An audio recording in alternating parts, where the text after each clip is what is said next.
Վերջին տարիներին աշխարհում սպառազինության հոսքերի աճը դարձել է ամենամեծը 2011-2015 թվականներից ի վեր։ Այս աճը հիմնականում պայմանավորված է Ուկրաինային մատակարարումների կտրուկ ավելացմամբ։ 2021-2025 թվականներին այդ երկիրը ստացել է համաշխարհային զենքի փոխանցումների 9.7%-ը։ Ստոկհոլմի խաղաղության հետազոտությունների ինստիտուտի նոր զեկույցում է արձանագրվել։ Զգալի աճ է արձանագրվել նաև եվրոպական այլ պետություններում։ Միաժամանակ Եվրոպայից եւ Ամերիկայից դուրս բոլոր տարածաշրջաններում սպառազինության ներմուծումը նվազել է։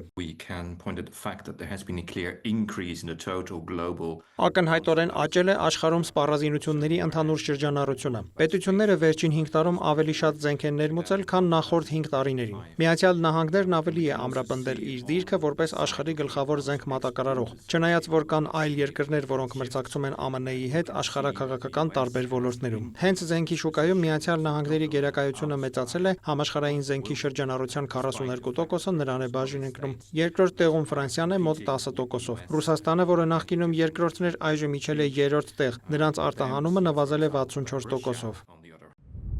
Նախորդ 5 տարում ԱՄՆ-ն սպառազինություն է մատակարարել 99 երկրի, իսկ ամերիկյան զենքի ամենամեծ բաժինը 38%-ը գնացել է Եվրոպա, 33%-ը Մերձավոր Արևելք, սակայն ամենախոշոր ստացողը եղել է Սաուդյան Արաբիան։ Հետաքրքիր է, որ Ասիայում զենքի իմպորտը նվազել է, որովհետև մեծ մասամբ այն պատճառով, որ Չինաստանը ամեն տարի ավելի քիչ է զենք դրսից գնում, իսկ ինքը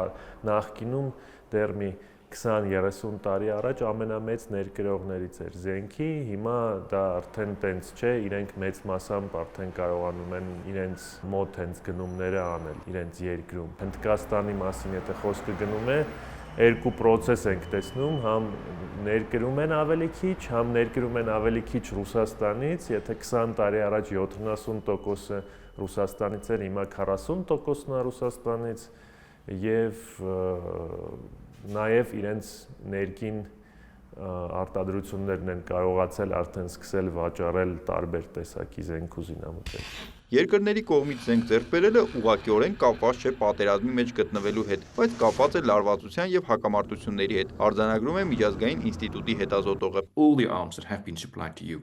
Ուկրաինային մատակարարվող զենքի պատճառով հոսքերը մեծացել են, բայց նաև այն երկրները, որոնք ներկայումս հարձակման տակ չեն, ակտիվորեն զինվում են։ Աշխարհում զենքի ներմուծման աճի հիմնական մասը հենց այստեղ է նկատվում։ Պահանջարկն աճում է բոլոր կատեգորիաներում։ Մեծ ուշադրություն կա անօդաչու թռչող սարքերի նկատմամբ, բայց ծախսերի մեծ մասն ուղղվում է առաջադեմ համակարգերին, ինքնաթիռներ եւ դրանց ուղեկցող հրթիռներ։ Միևնույն ժամանակ աճում է պահանջարկը նաև տանկերի, հրթիռների, հակաօդային պաշտպանության համակարգերի եւ այլ զինատեսակների նկատմամբ։ Այսինքն աճը համատարած է։ Այս եւ առաջիկա տարիներին զենքի շրջանառության մեծ հոսքը դեռ կպահպանվի, կարծում է Լեոնիդ Ներսիսյանը, նկատի ունենալով Մերձավոր Արևելքի զարգացումները։ Հայաստանն այս իրավիճակում երկու ուղղությամբ պետք է աշխատի։ Առաջինը հետ չմնալ եւ շարունակել բանակի հնարավորությունները բարձրացնել, որովհետեւ այն դասը օրինակի համար, որ ստացան Մերձավոր Արևելքի պետությունները, ինձ թվում է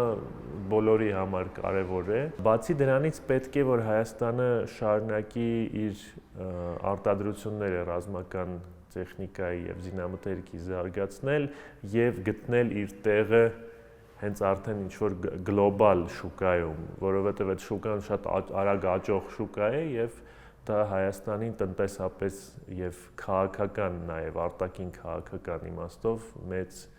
հավելյալ օգուտ կարող է բերել։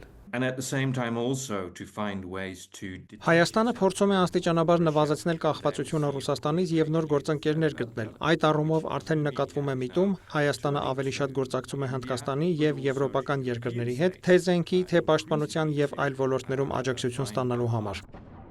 Միջազգային ինստիտուտի հետազոտողի կանխատեսմամբ եւս զենքի առևտուրն ապագայում շարունակվելու է, քանի որ Ուկրաինայից եւ Մերձավոր Արևելքից զատ կա նաեւ Հնդկաստան-Պակիստան լարվածություն, նաեւ Արևելյան Ասիայում այլ հակասություններ, որոնք կխթանեն պահանջարկը։ Նիկոլայ Ավետիսյան, Աշոտ Խաչատրյան, լուրեր։